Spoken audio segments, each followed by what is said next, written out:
How to red pill a liberal. Mr. Reagan.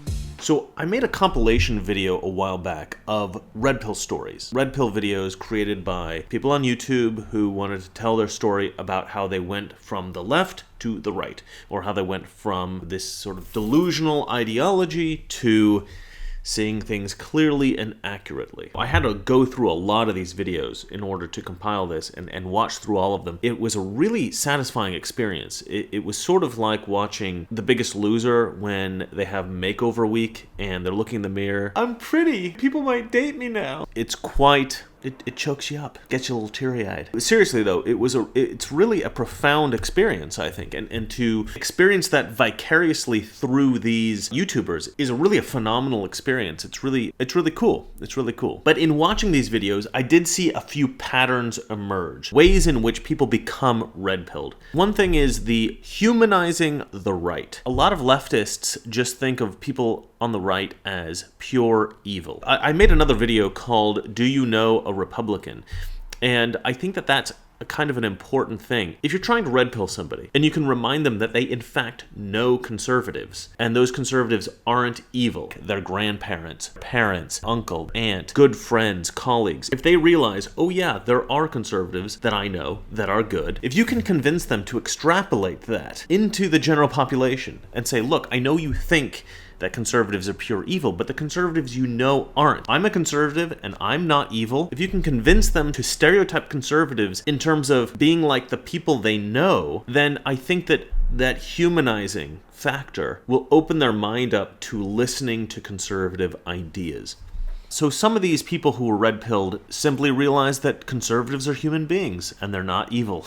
Another pattern I saw emerge was that the left does tend to attack itself. A buddy of mine was red-pilled in this way. He noticed that a lot of intersectional feminists were excluding white feminists from their groups. And they were saying, well, you're not a real feminist because you're white. You don't understand the struggles of real feminists.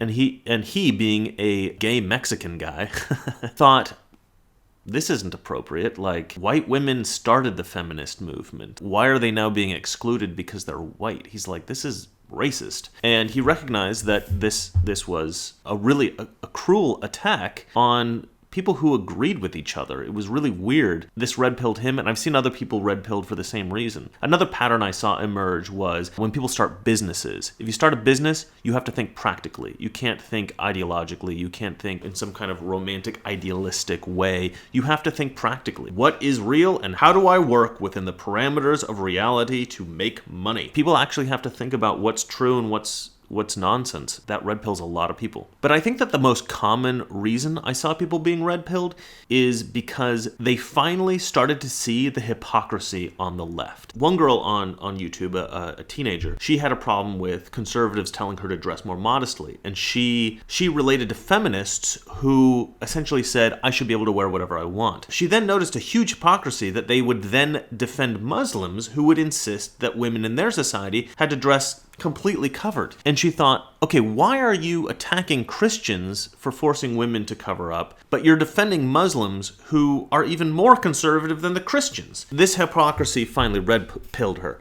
Now, here's the point that I took from that. It's that feminism was her thing, but it wasn't really a recognition of feminism being hypocritical that caused her to be red-pilled. It was really another issue that she wasn't passionate about, and that is the protection of Muslims. To her, the idea of defending Muslims wasn't important, and that's the point I'm trying to make. If you're debating politics with somebody, maybe a family member, maybe a close friend, maybe a stranger, and they seem to have an issue that's incredibly important to them, something that they're very passionate about, I think it's a mistake to engage them on that specific issue. It's the issue they're going to be emotionally attached to. They're going to have a number of defenses up about that issue. Pretty much any attack that you make against them is going to be deflected by the defense mechanisms that they've created in order to remain in their delusion. This is something they're passionate about. They're not going to give their position up easily. However, leftist ideology is made up of a mosaic of different issues, whereas conservative philosophy is more of a system. Everything's interconnected. You can't attack one thing without affecting everything else. With leftist ideology, you can destroy one whole aspect of their of their thinking, and it wouldn't even affect something else. You could completely show climate change is not necessarily catastrophic, and it would have nothing to do with the Black Lives Matter activist. You can talk about whether or not Palestine should be recognized as a country, and it has no effect whatsoever on the gay rights movement. I think of it as like a battle between two different armies.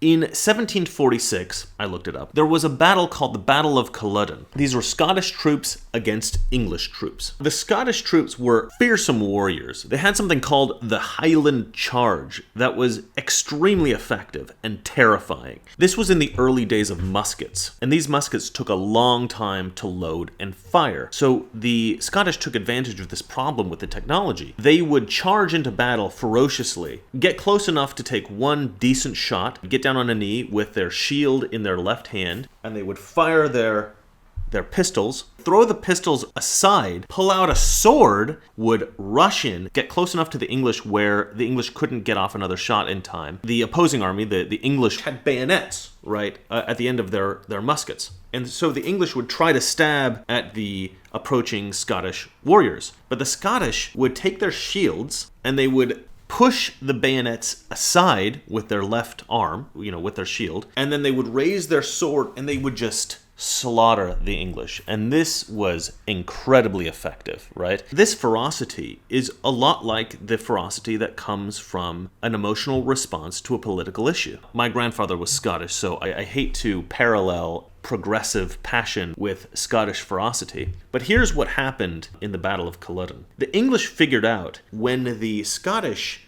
raised their sword to slaughter the English, they were leaving their whole right flank vulnerable. And so if instead of attacking the guy that was coming at you, if the English soldiers simply moved to the right and stabbed the guy who was attacking their neighbor, they could essentially wipe out the Scottish army. And that's exactly what happened. And this is kind of what I'm trying to say here about arguing with a leftist. Don't go after them directly. Don't go after the thing that they're passionate about. Go after something around the side that they don't care as much about. If you can show them hypocrisy on the left with regard to subjects that they don't care that much about, they're probably not going to argue with you that ferociously. They may even consider your arguments. So the way to red pill a liberal is simply to show them the hypocrisy on the left with regard to subjects that they're not passionate about, on subjects that they're not emotionally attached to. There's a lot of hypocrisy out there. It's pretty easy to find. Just try desperately to avoid talking about the issue that they are emotionally attached to. And I know that's very difficult because, passions get inflamed and everybody wants to have a big fight. But it's better to think logically and practically and talk about things that aren't emotionally sensitive, because that's where all their defenses are. So the only real defenses that they have on their flanks on the other issues is called the primacy effect. And I was actually going to do a whole video on this because I thought I had invented this psychological condition, but it's something that already exists. I had my own name for it and everything. The primacy effect is simply that the first information that you receive about any topic, you're going to have a positive bias toward that information. So if you hear something about the reason that conservatives want to build a border wall is because they're racist, you're going to have a bias toward that information because you haven't heard the actual counter-arguments. And if you never hear the counter-arguments, you're never going to accept any other ideas other than that. But even when you do hear counter-arguments, you hear, well, no, we're actually trying to stop criminals. We're trying to secure the border so that we don't let in terrorists or anybody like that. A lot of drugs come across the border. We're trying to secure it for that reason. People hear those other arguments, but they heard the racist argument first. And because that was the first thing that they heard, it's very, very hard for them to dismiss it. People become attached to ideas as if they are part of their identity. And I think part of that has to do with people don't like to think that they can be easily fooled. People like to think that they are incredulous. And they value themselves very highly in terms of being discerning about facts. But the reality is, the first things we hear about something are, of course, the first things we're going to believe about that thing. Because you have no other information. If you have a series of bad actors informing you of things that are wrong, there's really not much you can do about that. It has nothing to do with your value as a human being. you shouldn't ever think, well, I have to hold on to this belief because this is an indication of my value as a human being. It isn't. It isn't. And also, when you're discussing these sorts of things with leftists, you shouldn't make them feel stupid for believing the things that they believe. You should just recognize that, look, we all are told things that are wrong from time to time, and we have to look into it and try to be intellectually discriminate. We have to carefully assess all of the information that we have, and we have to be skeptical, not only of the things that we're being told at any given time, but of the things that we have been told in the past and we've been led to believe. People do have a hard time accepting that they're wrong about things. I think that as we get older, it becomes easier to accept that we're wrong about things, and that's because, well, first of all, we're right about more things, because hopefully we've done some pruning in our lives and been able to cut away the false facts that we have come to accept as true. But also, I think that we don't necessarily associate our own value with silly things. When we're young, we want to be right about everything. We want to be the best at everything. We want to be the best at sports. We want to be the smartest. We want to be the coolest. We want to be, the best looking. We want to be everything that you could possibly be in every kind of competition that there is. We want to be the best. But when we get older, we recognize that, look, there's things that we're good at, there's things that we're bad at. There's values that we have, and there's things that maybe we didn't win the genetic lottery on. But we also realize that that's true of everyone. Everyone has things they're good at, they're bad at, that they're genetically superior in, they're genetically inferior in, and you can accept that. Once you recognize that you're pretty darn good at some things, that you have huge advantages in some ways, it's much easier to accept you're not that great at some things, or you are disadvantaged in some ways. Not to be used as a way of getting sympathy, but rather just to accept that there's a balance. There's positives and negatives about every human being. And we just find the things that we're not great at, find the things that we're inferior at, and try to improve ourselves. And we find the things that we're great at, find the things that we're superior at, and just leverage those things to make money and have a happy life. So, if you want to red pill a leftist, try to avoid talking about the things they're passionate about, and talk about the hypocrisies in the areas that they may not have been thinking too much about, but areas that are important to the fundamental nature of leftist ideology, which, as we all know, is total garbage.